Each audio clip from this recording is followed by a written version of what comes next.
السلام عليكم، شلونكم؟ شخباركم؟ ان شاء الله بخير ودومكم بخير. رجعت لكم فيديو جديد ان شاء الله يفيد تحبوا. قبل ما نبدا الفيديو خلونا لايك يديكم الحلوه واشتراك بالقناه اذا كنتم ما مشتركين.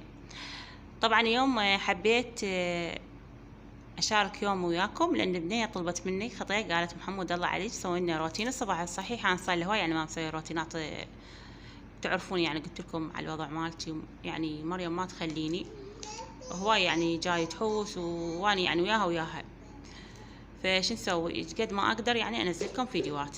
فهنا بنات مثل ما تشوفون هنا تريقت، وهسه تقولون شنو مسويت لك مي وليمون؟ تريقت ريوق ثقيل. اي بنات انا تريق ريوق ثقيل بس بعد ما اكل ابقى من هنا للعصر يلا اكل. هالايام بنات يعني اريد انزل الوزن مالتي. انا ما اسوي يعني رجيم او نظام غذائي، لا، هذا يعني انا بساعة اضعف، بساعة اسمن وساعة اضعف، يعني 10 ايام هواي يعني اضعف. فشنو كل 6 ساعات اكل، كل 7 ساعات. يعني اترك الخبز، اكل خبز بس الصبح. تمن يعني كل 3 ايام اكل لي يعني ربع ماعون، 3 فواشق 4 فواشق، يعني ما كثر تمن. فشنو خبز اسمر، اكثر شيء اكل خبز اسمر، وهذا يعني يساعد كله يعني على خسران الوزن. انا قلت لكم يعني من يصيرون عندي جهالي من اسوي عمليه قيصريه وراها يعني بشهرين بثلاثه ابدي يعني اسمن، يعني زي السمن العفو زايد فمفاصلي وما اقدر يعني حتى اشتغل بالبيت. فانا بنات مثل ما تشوفون اول ما ابدي يعني بالليل انا اغسل الملابس، وانا هالايام يعني اقعد الساعه بالستة او بالسبعة.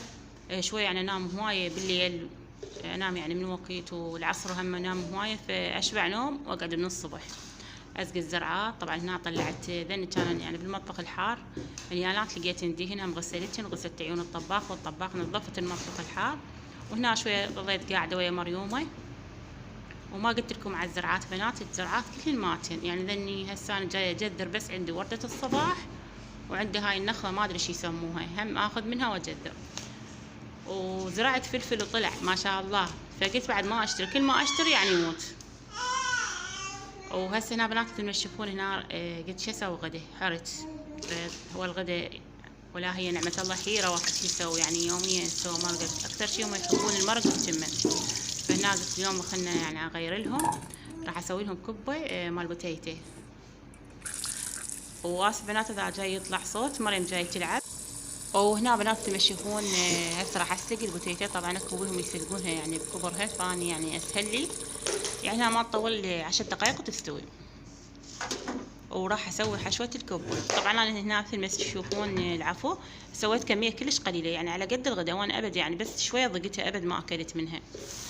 فهنا شنو بنات راح اسوي كميه قليله لان هي كبه البوتيتا يعني ما يصير واحد يجمدها تخرب بالمجمده، فنسويها منا ونقضيها منا. فهسه تشوفون هنا خليت البصل واللحم، اول ما بديت حمست البصل، وهنا صفيتها من الماي، صفيتها كل زين عمود ما يضب بيها مي، لان هي البوتيتا شويه يعني تصير شلون اللينه، فانا راح اخليها نشف. وهنا انتظرتها تبرد. طبعا هنا كملت الحشوه، راح اضيف البهارات الجدر وفلفل اسود وبهارات الدجاج. طبعا هنا من اضيف بهارات الدجاج ما اضيف ملح، لان هو تدرون يعني بيه ملح، بيه ملوحه زايده، فهنا بس اخلي ملح يصير كلش مالح الحشوه. طبعا هنا شفتها شويه ناشفه، ضفت لها قد خاشوقتين زيت.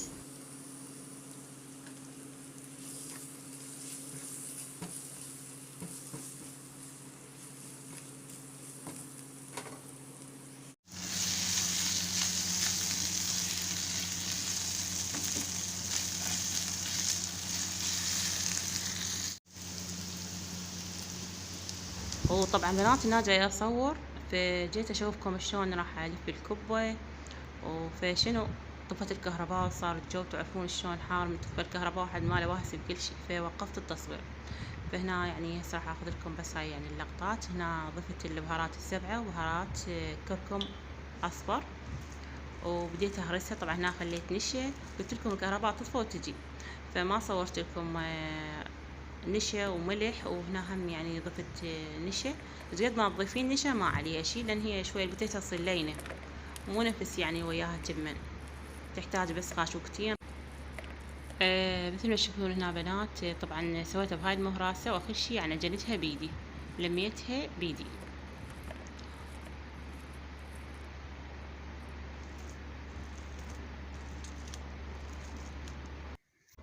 وهنا بنات بهاي الطريقة لفيته، قلت لكم طفت الكهرباء ما قدرت اصور لان صار هم يعني التصوير مو واضح وحارة.